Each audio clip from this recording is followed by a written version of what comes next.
சற்று முன் கிடைக்கப்பெற்ற மிக மிக முக்கியமான செய்தி ஒன்று வெளியாகியிருக்கிறது. சேகர் பாபுவின் கதை முடிந்ததா? சற்று முன் வெளியான செய்தியால் பரபரப்பு. ஸ்டாலின் அவர்கள் கொளத்தூர் தொகுதியிலேயே தோல்வியை சந்தித்திருக்கிறார்.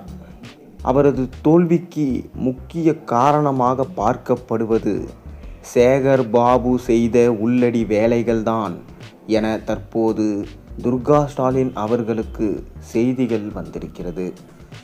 அதை நாம் ஏற்கனவே பார்த்திருந்தோம். அது துர்கா ஸ்டாலின் அவர்களது மனதில் மிக பெரும் ஒரு காயமாக மாறியிருக்கிறது. இரண்டாவது முறை சேகர் பாபுவை அழைத்து ஸ்டாலின் அவர்கள் வீட்டில் பல மணி நேரம் தொடர்ந்து சேகர் பாபுவை லெஃப்ட் அண்ட் ரைட் வாங்கியிருக்கிறார் துர்கா ஸ்டாலின் என்கின்ற செய்திகள் வெளிவந்திருக்கிறது. கிட்டத்தட்ட திமுகவின் தலைவர் ஸ்டாலின் அவர்கள் தோல்வி அடைந்தாலும் கூட கொளத்தூர் தொகுதியில் கண்டிப்பாக வெற்றி பெற்று விடுவார் என்ற நம்பிக்கையில் துர்கா ஸ்டாலின் அவர்கள் இருந்ததாக சொல்லப்படுகிறது. அந்த நம்பிக்கையை உருவாக்கியது சேகர் பாபு தான். ஏனென்றால் அவர் கொடுத்த ரிப்போர்ட் அந்த மாதிரி.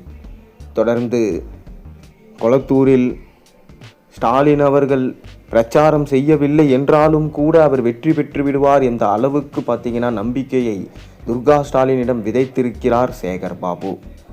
ஆனால் 3 நிறுவனங்கள் துர்கா ஸ்டாலினிடம் கொளத்தூர் தொகுதியில் தற்போது கள நிலவரம் சரியில்லை, தலைவரை அங்கு போட்டியிட வேண்டாம் என்று சொல்லியிருக்கிறாங்க. ஆனால் சேகர் பாபு கொடுத்த தைரியம், அவரது பேச்சை நம்பி முழு பொறுப்பையும் சென்னை மண்டலத்தில் உள்ள அனைத்து தொகுதிகளையும் சேகர் பாபுக்கு ஒப்படைத்ததாக சொல்லப்படுகிறது. அதுதான் தற்போது பெரும் பிரச்சனையாக மாறியிருக்கிறது. மேலும் சேகர் பாபுவது தொகுதியான துறைமுகத்தில் மட்டும் எப்படி வெற்றியடைந்தீர்கள்? கொளத்தூர் தொகுதியில் எனது கணவர் ஸ்டாலின் அவர்களை தோற்கடித்தீங்க. மேலும் யாரிடம் பணத்தை பெற்று கொளத்தூர் தொகுதியில் இப்படி ஃபேக் ரிப்போர்ட் கொடுத்து ஸ்டாலினை தோற்கடிச்சிருக்கிறீங்க? தாவேகா தலைவர் விஜய் அவர்களிடமிருந்து பணத்தை பெற்றீங்களா என்கின்ற கேள்விகளால் சேகர் பாபு அவர்களை அதிர்ச்சி அடைய வைத்திருக்கிறார் துர்கா ஸ்டாலின். மேலும் தற்போதே நேற்று நாம் கூறியிருந்தது போல சேகர் பாபு அனைத்து விஷயங்களிலும் புறக்கணிக்கப்படுகிறார். மேலும் ஆனால் அவர் கட்சியிலிருந்து நீக்கவில்லை. இதற்கு உதயநிதி ஸ்டாலினும் கடும் எதிர்ப்பு தெரிவித்திருந்தார். ஏன் சேகர் பாபுவை கட்சியிலிருந்து நீக்க மறுக்கிறீர்கள்? அவரை கட்சியிலிருந்து நீக்கிவிடுங்கள், இல்லையென்றால் மீண்டும் நமக்கு வருகிற தேர்தலில் தோல்விதான் நிகழும் என கூறியதற்கு தற்போது வேண்டாம், கட்சியின் அஸ்திவாரமே ஆடிவிடும், அவரை தானாகவே ராஜினாமா செய்யும் அளவிற்கு நாம் செய்துவிடலாம் என ஸ்டாலின் கூறியிருக்கிறாராம். தொடர்ந்து அவர் பாஜகவிலோ அல்லது அதிமுகவிலோ இணைவதற்கான வாய்ப்புகள் இருப்பதாக தெரிகிறது. சேகர் பாபு அவர்கள் துர்கா ஸ்டாலின் நடவடிக்கை எடுத்து தற்போது வெளியில் அனுப்ப தயக்கம் காட்டுகிறார். காரணம், அவர் பாஜகவிலோ அல்லது தாவேகாவோ இணைந்துவிட்டால் ஸ்டாலினது மற்றும் திமுகவின் அனைவரது ஊழல் ரிப்போர்ட்டுகளையும் அங்கு சமர்ப்பித்து விடுவார். இதனால்தான் சேகர் பாபு தப்பித்து கொண்டிருக்கிறார். கொளத்தூர் தொகுதியை பிரகாசமான தொகுதியாக மாற்றினார் என பிரம்மாண்ட பிரச்சார கூட்டங்கள் ஸ்டாலின் அவர்கள் 234 தொகுதிகளிலும் தான் நிற்கிறேன் என்று பல மேடைகளையும் பேசியிருந்தார்.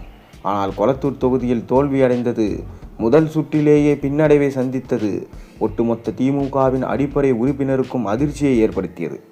அதற்கு காரணம் கொளத்தூர் தொகுதியில் ஸ்டாலின் முறையாக பிரச்சாரம் செய்தாதது, மக்களின் பிரச்சனைகளை அடிப்படை பிரச்சனைகளை கேட்டறியாதது. சேகர் பாபு அவர்கள்தான் கூறியிருந்தார், இந்த தொகுதிக்கு நீங்கள் வரவே வேண்டாம், எல்லாத்தையும் நான் பார்த்து கொள்கிறேன், என்னை நம்பி நீங்கள் மற்ற தொகுதிகளில் உங்கள் வேலைகளை பாருங்கள் என கூற வைத்து நம்பிக்கை துரோகம் செய்திருக்கிறார் சேகர் பாபு. அதனால் கண்டிப்பாக சேகர் பாபு மீது நிச்சயம் நடவடிக்கை எடுப்பதற்காக துர்கா ஸ்டாலின் அவர்கள் முன்வந்து விட்டார். கடந்த ஆட்சியில் சேகர் பாபு செய்த ஊழல்கள் என்பது பல வெட்ட வெளிச்சத்திற்கு வந்துள்ளது.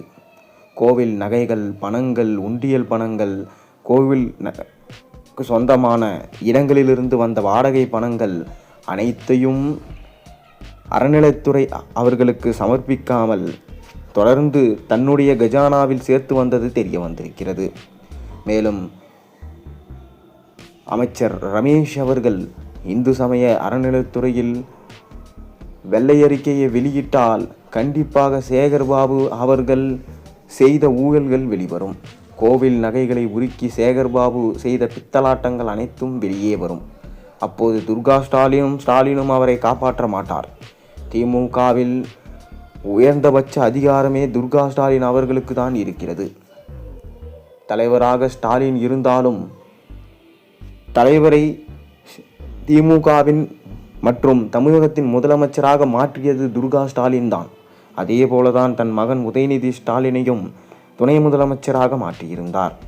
ஆனால் அனைத்தையும் சேகர்பாபுவை நம்பி ஒப்படைத்தால் கடைசியில் அவர் ஏமாற்றத்தை மட்டும்தான் கொடுத்திருக்கிறார். இதனால்தான் ஒருவேளை தற்போது இருக்கக்கூடிய அமைச்சர் ரமேஷ் அவர்கள் வெள்ளை அறிக்கையை வெளியிட்டாலும் சேகர்பாபுவை துர்கா ஸ்டாலின் காப்பாற்ற மாட்டார், அதற்காக எந்த விஷயத்திலும் அவர் நுழைய மாட்டார் என்கின்ற செய்தி தற்போது வெளிவந்திருக்கிறது. நிச்சயமாக கோவில் நகைகள் மற்றும் பணங்கள் யார் கொள்ளையடித்தது என நேரடியாக சட்டப்பேரவையில் முதல்வர் விஜய் அவர்கள் பேசியிருந்தார். மக்களின் பணத்தை எப்படி தங்கள் தனிப்பட்ட வங்கி கணக்கில் வைத்து கொள்ள முடியும்? நகைகளை உருக்கி அதை கணக்கு காட்டாமல் எங்கே மறைத்திருக்கிறீர்கள்? இதனால் சேகர்பாபுவின் முகம் சட்ட சேவையிலே பார்த்தீங்கன்னா தொடர்ந்து அதிர்ந்து போய் இருந்திருப்பார். ஏனென்றால் அறநிலைத்துறை அமைச்சராக இருக்கக்கூடிய ரமேஷ் அவர்கள் தொடர்ந்து திமுக ஆட்சியில் விட்ட டெண்டர்கள், மேலும் பல்வேறு கோயில்களில் அறங்காவலர்கள் மற்றும் அங்கு பணிகளுக்காக ஆட்களை தேர்வு செய்தது என அனைத்தையுமே கேன்சல் செய்திருக்கிறாங்க. தொடர்ந்து திருவண்ணாமலை கோயிலில் ஒவ்வொரு வேலைக்காகவும் லஞ்சம் பெற்று அவர்களுக்கு வேலை தருவதற்காக தொடர்ந்து ஆட்களை தேர்வு செய்திருந்தார்கள். ஆனால் தற்போது ரமேஷ் அவர்கள் அதிரடியாக அந்த ஆட்கள் தேர்வை கேன்சல் செய்து மீண்டும் புதிதாக ஆட்களை நேர்மையான முறையில் தேர்வு செய்ய வேண்டும் என கூறியிருக்கிறாராம். இதனால்தான் சேகர்பாபு அவர்கள் தற்போது சிக்கி தவிக்கிறார். ஏனென்றால் அவர் செய்த ஊழல்கள் அனைத்தும் வெட்ட வெளிச்சத்திற்கு வந்துவிட்டால் தொடர்ந்து என்ன செய்வது? ஒருவேளை பாஜகவில் இணைவதா அல்லது தாவேகாவில் இணைவதா என ஆலோசனை செய்து கொண்டு வருகிறாராம். இனி சேகர்பாபு விஷயத்தில் கட்சி தலைமையோ திமுகவோ துர்கா ஸ்டாலினோ தலையிட மாட்டார்கள். அவரிடமிருந்து எந்த ஒரு பணமோ பொருளோ இனி பெறக்கூடாது. அவர் வாக்குமூலம் கொடுத்தால் அதில் நாம் எப்படி தப்பிக்க வேண்டும் என்பதை தற்போது வழக்கறிஞர் வைத்து பிரச்சனையை முடிக்க வேண்டும். திமுகவில் இனி சேகர்பாபுவுக்கு முன்னுரிமை கிடையாது. அவரே தானாக முன்வந்து பதவியை ராஜினாமா செய்து விடட்டும் என்கின்ற விஷயத்தில் தற்போது கட்சி தலைமை இறங்கியிருக்கிறாங்களாம்.